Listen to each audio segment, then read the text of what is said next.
Hello, അസ്സലാമലൈക്കും. നമുക്ക് ഇന്നൊരു വെണ്ടയ്ക്ക ഉപ്പേരി ഉണ്ടാക്കിയാലോ? ആദ്യം ഒരു ചീഞ്ചട്ടിയിൽ കുറച്ച് വെളിച്ചെണ്ണ ഒഴിച്ച് കടുക്, വെളുത്തുള്ളി, ഇഞ്ചി, പച്ചമുളക്, വേപ്പിൻ്റെ ഇല ഇതൊക്കെ ഇട്ടിട്ടൊന്ന് വഴറ്റിയെടുക്കുക.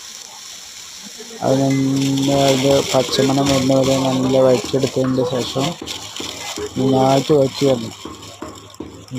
വഴറ്റി വന്നതിന് ശേഷം വറ്റൽമുളക് ഇട്ടെടുക്കുക. ചതച്ചിട്ട് വറ്റൽമുളക് ഇട്ടെടുക്കുക. വറ്റൽമുളക് ചതച്ചതിന് ശേഷം ഒരു പൊടി ഉപ്പിട്ടിട്ട് അതിന് വാടി വരണം. നല്ല വാടി വന്നതിന് ശേഷം നമ്മുടെ വെണ്ടയ്ക്ക എടുത്തിട്ട് കട്ട് ചെയ്ത് വെച്ച് വെണ്ടയ്ക്ക അതിലേക്ക് ഇട്ടെടുക്കുക. എന്നിട്ട് മൂടി വെച്ചിട്ട് വേവിക്കുക. അത് ഫുള്ള് സെറ്റായി വന്നു കഴിഞ്ഞാൽ നല്ലൊരു വെണ്ടയ്ക്ക.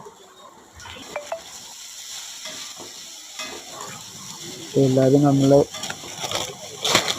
ചാനൽ സബ്സ്ക്രൈബ് ചെയ്യും. ഇതുപോലത്തെ വീഡിയോസായിട്ട് വംശായ സുഹ്റ എന്നൊരു ചാനൽ സബ്സ്ക്രൈബ് ചെയ്ത് നമ്മളെ ഫോളോ ചെയ്യും. ഓക്കെ, അസ്സലാമു അലൈക്കും.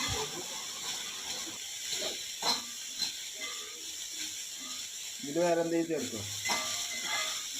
ഇന്നെന്തെങ്കിലും ചേർക്കോ? ഇതല്ല